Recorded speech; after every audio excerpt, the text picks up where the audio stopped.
شروع اللہ کے نام سے جو بڑا مہربان نہایت رحم والا ہے۔ الف لام را، یہ کتاب روشن کی آیتیں ہیں۔ ہم نے اس قرآن کو عربی میں نازل کیا ہے تاکہ تم سمجھ سکو۔ اے پیغمبر صلی اللہ علیہ وآلہ وسلم، ہم اس قرآن کے ذریعے سے جو ہم نے تمہاری طرف بھیجا ہے تمہیں ایک نہایت اچھا قصہ سناتے ہیں، اور تم اس سے پہلے بے خبر تھے۔ جب یوسف نے اپنے والد سے کہا کہ ابا میں نے خواب میں 11 ستاروں اور سورج اور چاند کو دیکھا ہے،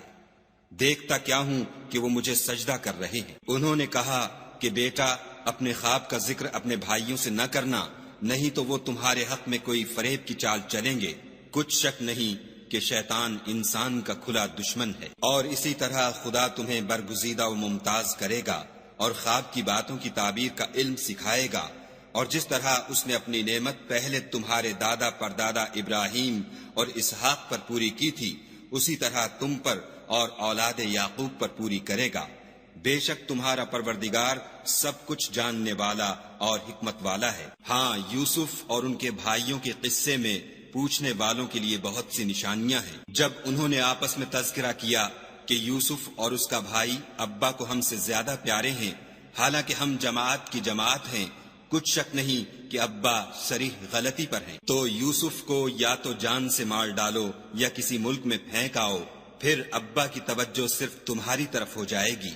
اور اس کے بعد تم اچھی حالت میں ہو جاؤ گے۔ ان میں سے ایک کہنے والے نے کہا کہ یوسف کو جان سے نہ مارو، کسی گہرے کنویں میں ڈال دو کہ کوئی راہگیر نکال کر اور ملک میں لے جائے گا، اگر تم کو کرنا ہے تو یوں کرو۔ یہ مشورہ کر کے وہ یعقوب سے کہنے لگے کہ ابا جان، کیا سبب ہے کہ آپ یوسف کے بارے میں ہمارا اعتبار نہیں کرتے، حالانکہ ہم اس کے خیر خواہ ہیں؟ کل اسے ہمارے ساتھ بھیج دیجئے کہ خوب میوے کھائے اور کھیلے کودے، ہم اس کے نگہبان ہیں۔ انہوں نے کہا کہ یہ امر مجھے غمناک کیے دیتا ہے کہ تم اسے لے جاؤ، یعنی وہ مجھ سے جدا ہو جائے، اور مجھے یہ بھی خوف ہے کہ تم کھیل میں اس سے غافل ہو جاؤ اور اسے بھیڑیا کھا جائے۔ وہ کہنے لگے کہ اگر ہماری موجودگی میں کہ ہم ایک طاقتور جماعت ہیں اسے بھیڑیا کھا گیا تو ہم بڑے نقصان میں پڑ گئے۔ غرض جب وہ اس کو لے گئے اور اس بات پر اتفاق کر لیا کہ اس کو گہرے کنویں میں ڈال دیں، تو ہم نے یوسف کی طرف وحی بھیجی کہ ایک وقت ایسا آئے گا کہ تم ان کے اس سلوک سے آگاہ کرو گے اور ان کو اس وحی کی کچھ خبر نہ ہوگی۔ یہ حرکت کر کے وہ رات کے وقت باپ کے پاس روتے ہوئے آئے اور کہنے لگے کہ ابا جان، ہم تو دوڑنے اور ایک دوسرے سے آگے نکلنے میں مصروف ہو گئے اور یوسف کو اپنے اسباب کے پاس چھوڑ گئے تو اسے بھیڑیا کھا گیا، اور آپ ہماری بات کو گو ہم سچ ہی کہتے ہوں باور نہیں کریں گے، اور ان کے کرتے پر جھوٹ موٹ کا لہو بھی لگا لائے۔ یعقوب نے کہا کہ حقیقت الحال یوں نہیں ہے، بلکہ تم اپنے دل سے یہ بات بنا لائے ہو۔ اچھا، صبر کہ وہی خوب ہے، اور جو تم بیان کرتے ہو اس کے بارے میں خدا ہی سے مدد مطلوب ہے۔ اب خدا کی شان دیکھو کہ اس کنویں کے قریب ایک قافلہ آوارد ہوا اور انہوں نے پانی کے لیے اپنا سقہ بھیجا۔ اس نے کنویں میں ڈول لٹکایا تو یوسف اس سے لٹک گئے۔ وہ بولا، زہے قسمت، یہ تو نہایت حسین لڑکا ہے، اور اس کو قیمتی سرمایہ سمجھ کر چھپا لیا، اور جو کچھ وہ کرتے تھے خدا کو سب معلوم تھا، اور اس کو تھوڑی سی قیمت یعنی معدود چند درہموں پر بیچ ڈالا، اور انہیں ان کے بارے میں کچھ لالچ بھی نہ تھا۔ اور مصر میں جس شخص نے اس کو خریدا، اس نے اپنی بیوی سے جس کا نام زلیخا تھا کہا کہ اس کو عزت و اکرام سے رکھو، عجب نہیں کہ یہ ہمیں فائدہ دے یا ہم اسے بیٹا بنا لیں۔ اس طرح ہم نے یوسف کو سرزمین مصر میں جگہ دی، اور غرض یہ تھی کہ ہم ان کو خواب کی باتوں کی تعبیر سکھائیں، اور خدا اپنے کام پر غالب ہے، لیکن اکثر لوگ نہیں جانتے۔ اور جب وہ اپنی جوانی کو پہنچے تو ہم نے ان کو دانائی اور علم بخشا، اور نیکوکاروں کو ہم اسی طرح بدلہ دیا کرتے ہیں۔ تو جس عورت کے گھر میں وہ رہتے تھے اس نے ان کو اپنی طرف مائل کرنا چاہا اور دروازے بند کر کے کہنے لگی، یوسف جلدی آؤ۔ انہوں نے کہا کہ خدا پناہ میں رکھے، وہ یعنی تمہارے میاں تو میرے آقا ہیں، انہوں نے مجھے اچھی طرح سے رکھا ہے، میں ایسا ظلم نہیں کر سکتا، بے شک ظالم لوگ فلاح نہیں پائیں گے۔ اور اس عورت نے ان کا قصد کیا اور انہوں نے اس کا قصد کیا، اگر وہ اپنے پروردگار کی نشانی نہ دیکھتے تو جو ہوتا ہوتا، یوں اس لیے کیا گیا کہ ہم ان سے برائی اور بے حیائی کو روک دیں، بے شک وہ ہمارے خالص بندوں میں سے تھے۔ اور دونوں دروازے کی طرف بھاگے، آگے یوسف، پیچھے زلیخا، اور عورت نے ان کا کرتا پیچھے سے پکڑ کر جو کھینچا تو پھاڑ ڈالا، اور دونوں کو دروازے کے پاس عورت کا خامند مل گیا۔ تو عورت بولی کہ جو شخص تمہاری بیوی کے ساتھ برا ارادہ کرے اس کی اس کے سوا کیا سزا ہے کہ یا تو قید کیا جائے یا دکھ کا عذاب دیا جائے۔ یوسف نے کہا، اسی نے مجھ کو اپنی طرف مائل کرنا چاہا تھا۔ اس کے قبیلے میں سے ایک فیصلہ کرنے والے نے یہ فیصلہ کیا کہ اگر اس کا کرتا آگے سے پھٹا ہو تو یہ سچی اور یوسف جھوٹا ہے، اور اگر کرتا پیچھے سے پھٹا ہو تو یہ جھوٹی اور وہ سچا ہے۔ جب اس کا کرتا دیکھا تو پیچھے سے پھٹا تھا، تب اس نے زلیخا سے کہا کہ یہ تمہارا ہی فریب ہے، اور کچھ شک نہیں کہ تم عورتوں کے فریب بڑے بھاری ہوتے ہیں۔ یوسف، اس بات کا خیال نہ کر، اور زلیخا تو اپنے گناہ کی بخشش مانگ، بے شک خطا تیری ہی ہے۔ اور شہر میں عورتیں گفتگویں کرنے لگیں کہ عزیز کی بیوی اپنے غلام کو اپنی طرف مائل کرنا چاہتی ہے اور اس کی محبت اس کے دل میں گھر کر گئی ہے، ہم دیکھتی ہیں کہ وہ صریح گمراہی میں ہے۔ جب زلیخا نے ان عورتوں کی گفتگو جو حقیقت میں دیدار یوسف کے لیے ایک چال تھی سنی تو ان کے پاس دعوت کا پیغام بھیجا اور ان کے لیے ایک محفل مرتب کی اور پھل تراشنے کے لیے ہر ایک کو ایک ایک چھری دی، اور یوسف سے کہا کہ ان کے سامنے باہر آؤ۔ جب عورتوں نے ان کو دیکھا تو ان کا روب حسن ان پر ایسا چھا گیا کہ پھل تراشتے تراشتے اپنے ہاتھ کاٹ لیے اور بے ساختہ بول اٹھیں کہ سبحان اللہ، یہ حسن، یہ آدمی نہیں کوئی بزرگ فرشتہ ہے۔ تب زلیخا نے کہا، یہ وہی ہے جس کے بارے میں تم مجھے تانے دیتی تھیں، اور بے شک میں نے اس کو اپنی طرف مائل کرنا چاہا مگر یہ بچا رہا، اور اگر یہ وہ کام نہ کرے گا جو میں اسے کہتی ہوں تو قید کر دیا جائے گا اور ذلیل ہوگا۔ یوسف نے دعا کی کہ پروردگار جس کام کی طرف یہ مجھے بلاتی ہیں اس کی نسبت مجھے قید پسند ہے، اور اگر تو مجھ سے ان کے فریب کو نہ ہٹائے گا تو میں ان کی طرف مائل ہو جاؤں گا اور نادانوں میں داخل ہو جاؤں گا۔ تو خدا نے ان کی دعا قبول کر لی اور ان سے عورتوں کا مکر دفع کر دیا، بے شک وہ سننے اور جاننے والا ہے۔ پھر باوجود اس کے کہ وہ لوگ نشان دیکھ چکے تھے، ان کی رائے یہی ٹھہری کہ کچھ عرصے کے لیے ان کو قید ہی کر دیں، اور ان کے ساتھ 2 اور جوان بھی داخل زندہ ہوئے۔ ایک نے ان میں سے کہا کہ میں نے خواب دیکھا ہے، دیکھتا کیا ہوں کہ شراب کے لیے انگور نچوڑ رہا ہوں۔ دوسرے نے کہا کہ میں نے بھی خواب دیکھا ہے، میں یہ دیکھتا ہوں کہ اپنے سر پر روٹیاں اٹھائے ہوئے ہوں اور جانور ان میں سے کھا رہے ہیں، تو ہمیں ان کی تعبیر بتا دیجئے کہ ہم تمہیں نیکوکار دیکھتے ہیں۔ یوسف نے کہا کہ جو کھانا تم کو ملنے والا ہے وہ آنے نہیں پائے گا کہ میں اس سے پہلے تم کو اس کی تعبیر بتا دوں گا۔ یہ ان باتوں میں سے ہے جو میرے پروردگار نے مجھے سکھائی ہیں۔ جو لوگ خدا پر ایمان نہیں لاتے اور روز آخرت سے انکار کرتے ہیں، میں ان کا مذہب چھوڑے ہوئے ہوں اور اپنے باپ دادا ابراہیم اور اسحاق اور یعقوب کے مذہب پر چلتا ہوں۔ ہمیں شایع نہیں ہے کہ کسی چیز کو خدا کے ساتھ شریک بنائیں، یہ خدا کا فضل ہے ہم پر بھی اور لوگوں پر بھی، لیکن اکثر لوگ شکر نہیں کرتے۔ میرے جیل خانے کے رفیقوں، بھلا کئی جدا جدا آقا اچھے یا ایک خدا یکتا و غالب؟ جن چیزوں کی تم خدا کے سوا پرستش کرتے ہو وہ صرف نام ہی نام ہیں جو تم نے اور تمہارے باپ دادا نے رکھ لیے ہیں، خدا نے ان کی کوئی سند نازل نہیں کی۔ سن رکھو کہ خدا کے سوا کسی کی حکومت نہیں ہے، اس نے ارشاد فرمایا ہے کہ اس کے سوا کسی کی عبادت نہ کرو، یہی سیدھا دین ہے، لیکن اکثر لوگ نہیں جانتے۔ میرے جیل خانے کے رفیقوں، تم میں سے ایک جو پہلا خواب بیان کرنے والا ہے وہ تو اپنے آقا کو شراب پلایا کرے گا، اور جو دوسرا ہے وہ سولی دیا جائے گا اور جانور اس کا سر کھا کھا جائیں گے۔ جو امر تم مجھ سے پوچھتے تھے وہ فیصل ہو چکا ہے۔ اور دونوں شخصوں میں سے جس کی نسبت یوسف نے خیال کیا کہ وہ رہائی پا جائے گا، اس سے کہا کہ اپنے آقا سے میرا ذکر بھی کرنا، لیکن شیطان نے ان کا اپنے آقا سے ذکر کرنا بھلا دیا، اور یوسف کئی برس جیل خانے ہی میں رہے۔ اور بادشاہ نے کہا کہ میں نے خواب دیکھا ہے، دیکھتا کیا ہوں کہ 7 موٹی گائیں ہیں جن کو 7 دبلی گائیں کھا رہی ہیں، اور 7 خوشے سبز ہیں اور 7 خشک۔ اے سردارو، اگر تم خوابوں کی تعبیر دے سکتے ہو تو مجھے میرے خواب کی تعبیر بتاؤ۔ انہوں نے کہا یہ تو پریشان سے خواب ہیں اور ہمیں ایسے خوابوں کی تعبیر نہیں آتی۔ اب وہ شخص جو دونوں قیدیوں میں سے رہائی پا گیا تھا اور جسے مدت کے بعد وہ بات یاد آ گئی، بول اٹھا کہ میں آپ کو اس کی تعبیر لا بتاتا ہوں، مجھے جیل خانے جانے کی اجازت دیجیے۔ غرض وہ یوسف کے پاس آیا اور کہنے لگا، یوسف، اے بڑے سچے یوسف، ہمیں اس خواب کی تعبیر بتائیے کہ 7 موٹی گایوں کو 7 دبلی گائیں کھا رہی ہیں اور 7 خوشے سبز ہیں اور 7 سوکھے، تاکہ میں لوگوں کے پاس جا کر تعبیر بتاؤں، عجب نہیں کہ وہ تمہاری قدر جانے۔ انہوں نے کہا کہ تم لوگ 7 سال متواتر کھیتی کرتے رہو گے، تو جو غلہ کاٹو تو تھوڑے سے غلے کے سوا جو کھانے میں آئے اسے خوشوں میں ہی رہنے دو، پھر اس کے بعد خشک سالی کے ساتھ سخت سال آئیں گے کہ جو غلہ تم نے جمع کر رکھا ہوگا وہ اس سب کو کھا جائیں گے، صرف وہی تھوڑا سا رہ جائے گا جو تم احتیاط سے رکھ چھوڑو گے۔ پھر اس کے بعد ایک ایسا سال آئے گا کہ خوب مہ برسے گا اور لوگ اس میں رس نچوڑیں گے۔ یہ تعبیر سن کر بادشاہ نے حکم دیا کہ یوسف کو میرے پاس لے آؤ۔ جب قاصد ان کے پاس گیا تو انہوں نے کہا کہ اپنے آقا کے پاس واپس جاؤ اور ان سے پوچھو کہ ان عورتوں کا کیا حال ہے جنہوں نے اپنے ہاتھ کاٹ لیے تھے،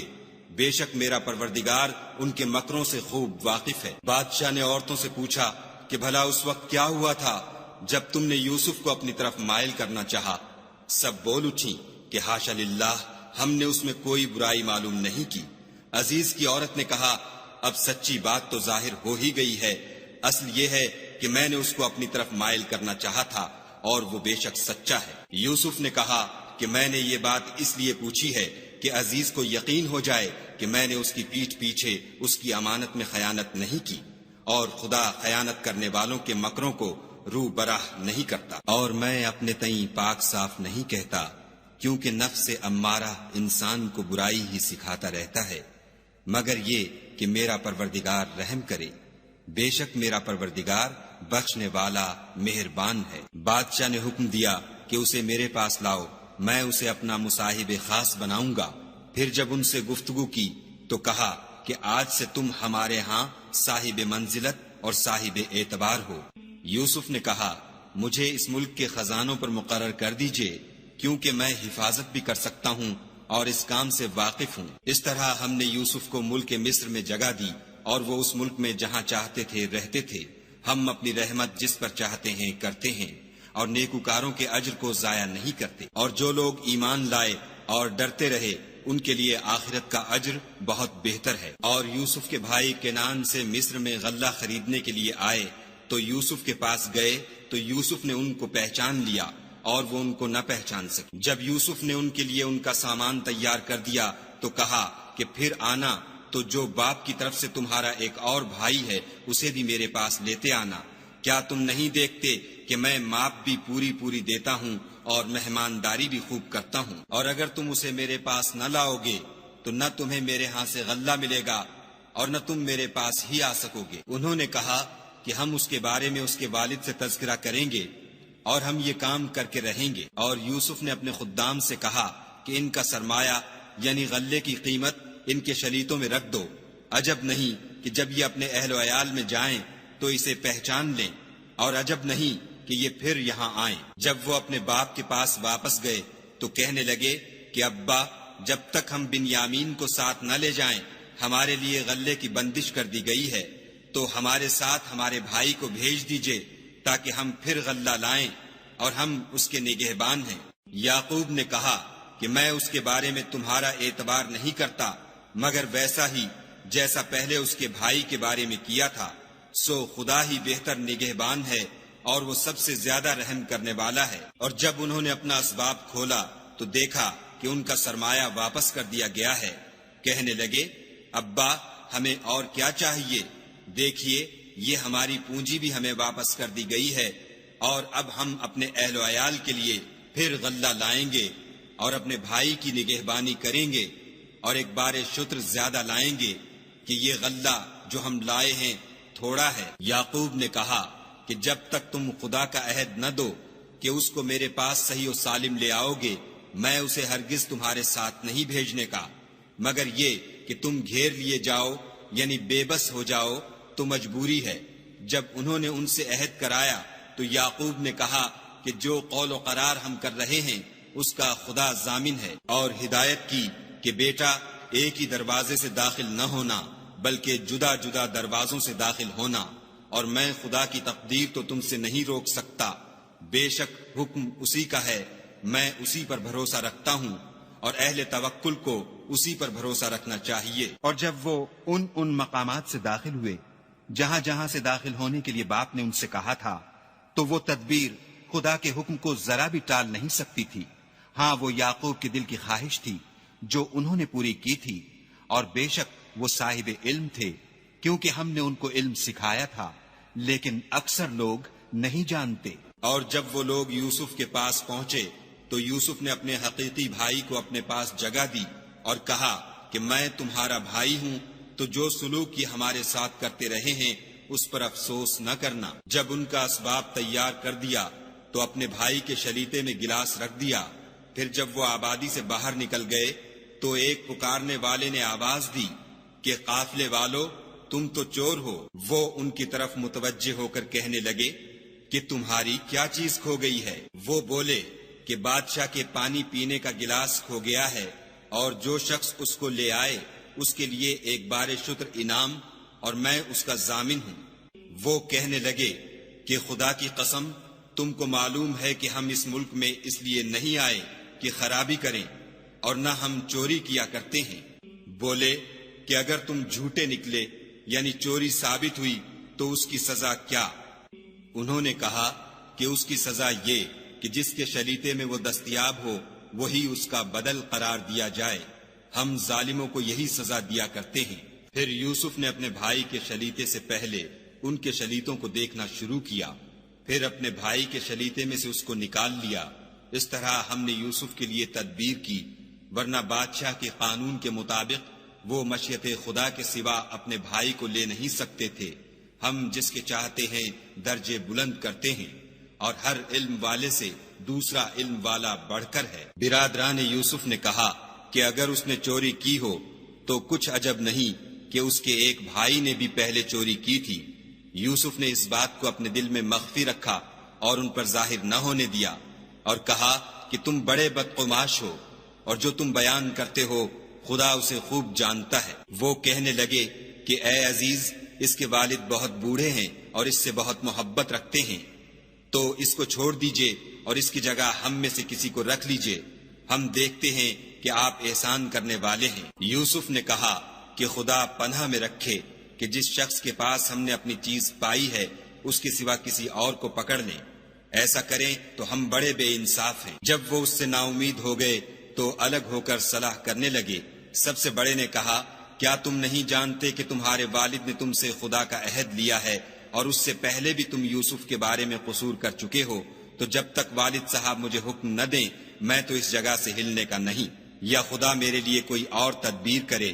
اور وہ سب سے بہتر فیصلہ کرنے والا ہے۔ تم سب والد صاحب کے پاس واپس جاؤ اور کہو کہ ابا، آپ کے صاحبزادے نے وہاں جا کر چوری کی، اور ہم نے تو اپنی دانست کے مطابق آپ سے اس کے لے آنے کا عہد کیا تھا، مگر ہم غیب کی باتوں کے جاننے اور یاد رکھنے والے تو نہیں تھے، اور جس بستی میں ہم ٹھہرے تھے وہاں سے یعنی اہل مصر سے، اور جس قافلے میں آئے ہیں اس سے دریافت کر لیجئے، اور ہم اس بیان میں بالکل سچے ہیں۔ جب انہوں نے یہ بات یعقوب سے آ کر کہی تو انہوں نے کہا کہ حقیقت یوں نہیں ہے، بلکہ یہ بات تم نے اپنے دل سے بنا لی ہے، تو صبر ہی بہتر ہے۔ عجب نہیں کہ خدا ان سب کو میرے پاس لے آئے، بے شک وہ دانا اور حکمت والا ہے۔ پھر ان کے پاس سے چلے گئے اور کہنے لگے کہ ہائے افسوس یوسف، ہائے افسوس، اور رنج و الم میں ان کی آنکھیں سفید ہو گئیں اور ان کا دل غم سے بھر رہا تھا۔ بیٹے کہنے لگے کہ واللہ اگر آپ یوسف کو اسی طرح یاد ہی کرتے رہیں گے تو یا تو بیمار ہو جائیں گے یا جان ہی دے دیں گے۔ انہوں نے کہا کہ میں تو اپنے غم و اندھوں کا اظہار خدا سے کرتا ہوں، اور خدا کی طرف سے وہ باتیں جانتا ہوں جو تم نہیں جانتے۔ بیٹا یوں کرو کہ ایک دفعہ پھر جاؤ اور یوسف اور اس کے بھائی کو تلاش کرو، اور خدا کی رحمت سے نا امید نہ ہو کہ خدا کی رحمت سے بے ایمان لوگ نا امید ہوا کرتے ہیں۔ جب وہ یوسف کے پاس گئے تو کہنے لگے کہ عزیز، ہمیں اور ہمارے اہل و عیال کو بڑی تکلیف ہو رہی ہے اور ہم تھوڑا سا سرمایہ لائے ہیں، آپ ہمیں اس کے عوض پورا غلہ دیجئے اور خیرات کیجئے کہ خدا خیرات کرنے والوں کو ثواب دیتا ہے۔ یوسف نے کہا، تمہیں معلوم ہے کہ جب تم نادانی میں پھنسے ہوئے تھے تو تم نے یوسف اور اس کے بھائی کے ساتھ کیا کیا تھا؟ وہ بولے، کیا تم ہی یوسف ہو؟ انہوں نے کہا، ہاں میں ہی یوسف ہوں، اور بنیامین کی طرف اشارہ کر کے کہنے لگے، یہ میرا بھائی ہے، خدا نے ہم پر بڑا احسان کیا ہے، جو شخص خدا سے ڈرتا اور صبر کرتا ہے تو خدا نیکوکاروں کا اجر ضائع نہیں کرتا۔ وہ بولے، خدا کی قسم، خدا نے تم کو ہم پر فضیلت بخشی ہے اور بے شک ہم خطا کار تھے۔ یوسف نے کہا کہ آج کے دن سے تم پر کچھ عتاب و ملامت نہیں ہے، خدا تم کو معاف کرے اور وہ بہت رحم کرنے والا ہے۔ یہ میرا کرتا لے جاؤ اور اسے والد صاحب کے منہ پر ڈال دو، وہ بینا ہو جائیں گے، اور اپنے تمام اہل و عیال کو میرے پاس لے آؤ۔ اور جب قافلہ مصر سے روانہ ہوا تو ان کے والد کہنے لگے کہ اگر مجھ کو یہ نہ کہو کہ بوڑھا بہک گیا ہے تو مجھے تو یوسف کی بو آ رہی ہے۔ وہ بولے کہ واللہ آپ اسی قدیم غلطی میں مبتلا ہیں۔ جب خوشخبری دینے والا آ پہنچا تو کرتا یعقوب کے منہ پر ڈال دیا اور وہ بینا ہو گئے، اور بیٹوں سے کہنے لگے، کیا میں نے تم سے نہیں کہا تھا کہ میں خدا کی طرف سے وہ باتیں جانتا ہوں جو تم نہیں جانتے؟ بیٹوں نے کہا کہ ابا ہمارے لیے ہمارے گناہ کی مغفرت مانگیے، بے شک ہم خطا کار تھے۔ انہوں نے کہا کہ میں اپنے پروردگار سے تمہارے لیے بخشش مانگوں گا، بے شک وہ بخشنے والا مہربان ہے۔ جب یہ سب لوگ یوسف کے پاس پہنچے تو یوسف نے اپنے والدین کو اپنے پاس بٹھایا اور کہا، مصر میں داخل ہو جائیے، خدا نے چاہا تو خاطر جمع سے رہیے گا۔ اور اپنے والدین کو تخت پر بٹھایا اور سب یوسف کے آگے سجدے میں گر پڑے۔ اور اس وقت یوسف نے کہا، ابا جان، یہ میرے اس خواب کی تعبیر ہے جو میں نے پہلے بچپن میں دیکھا تھا، میرے پروردگار نے اسے سچ کر دیا، اور اس نے مجھ پر بہت سے احسان کیے ہیں کہ مجھ کو جیل خانے سے نکالا، اور اس کے بعد کہ شیطان نے مجھ میں اور میرے بھائیوں میں فساد ڈال دیا تھا، آپ کو گاؤں سے یہاں لایا۔ بے شک میرا پروردگار جو چاہتا ہے تدبیر سے کرتا ہے، وہ دانا اور حکمت والا ہے۔ جب یہ سب باتیں ہو لیں تو یوسف نے خدا سے دعا کی کہ اے میرے پروردگار، تو نے مجھ کو حکومت سے بہرا دیا اور خوابوں کی تعبیر کا علم بخشا، اے آسمانوں اور زمین کے پیدا کرنے والے، تو ہی دنیا اور آخرت میں میرا کارساز ہے، تو مجھے دنیا سے اپنے اطاعت کی حالت میں اٹھائیو اور آخرت میں اپنے نیک بندوں میں داخل کیجو۔ اے پیغمبر صلی اللہ علیہ وآلہ وسلم، یہ اخبار غیب میں سے ہیں جو ہم تمہاری طرف بھیجتے ہیں۔ اور جب برادران یوسف نے اپنی بات پر اتفاق کیا تھا اور وہ فریب کر رہے تھے تو تم ان کے پاس تو نہ تھے، اور بہت سے آدمی گو تم کتنی ہی خواہش کرو ایمان لانے والے نہیں ہیں، اور تم ان سے اس خیر خواہی کا کچھ صلہ بھی تو نہیں مانگتے۔ یہ قرآن اور کچھ نہیں تمام عالم کے لیے نصیحت ہے، اور آسمان و زمین میں بہت سی نشانیاں ہیں جن پر یہ گزرتے ہیں اور ان سے اعراض کرتے ہیں، اور یہ اکثر خدا پر ایمان نہیں رکھتے مگر اس کے ساتھ شرک کرتے ہیں۔ کیا یہ اس بات سے بے خوف ہیں کہ ان پر خدا کا عذاب نازل ہو کر ان کو ڈھانپ لے، یا ان پر ناگہاں قیامت آ جائے اور انہیں خبر بھی نہ ہو؟ کہہ دو، میرا رستہ تو یہ ہے، میں خدا کی طرف بلاتا ہوں، از روئے یقین و برہان سمجھ بوجھ کر میں بھی لوگوں کو خدا کی طرف بلاتا ہوں، اور میرے پیرو بھی، اور خدا پاک ہے اور میں شرک کرنے والوں میں سے نہیں ہوں۔ اور ہم نے تم سے پہلے بستیوں کے رہنے والوں میں سے مرد ہی بھیجے تھے جن کی طرف ہم وہی بھیجتے تھے، کیا ان لوگوں نے ملک میں سیر و سیاحت نہیں کی کہ دیکھ لیتے کہ جو لوگ ان سے پہلے تھے ان کا انجام کیا ہوا، اور متقیوں کے لیے آخرت کا گھر بہت اچھا ہے؟ کیا تم سمجھتے نہیں؟ یہاں تک کہ جب پیغمبر نا امید ہو گئے اور انہوں نے خیال کیا کہ اپنی نصرت کے بارے میں جو بات انہوں نے کہی تھی اس میں وہ سچے نہ نکلے، تو ان کے پاس ہماری مدد آ پہنچی، پھر جسے ہم نے چاہا بچا دیا، اور ہمارا عذاب اتر کر گناہ گار لوگوں سے پھرا نہیں کرتا۔ ان کے قصے میں عقل مندوں کے لیے عبرت ہے۔ یہ قرآن ایسی بات نہیں ہے جو اپنے دل سے بنائی گئی ہو، بلکہ جو کتابیں اس سے پہلے نازل ہوئی ہیں ان کی تصدیق کرنے والا ہے، اور ہر چیز کی تفصیل کرنے والا، اور مومنوں کے لیے ہدایت اور رحمت ہے۔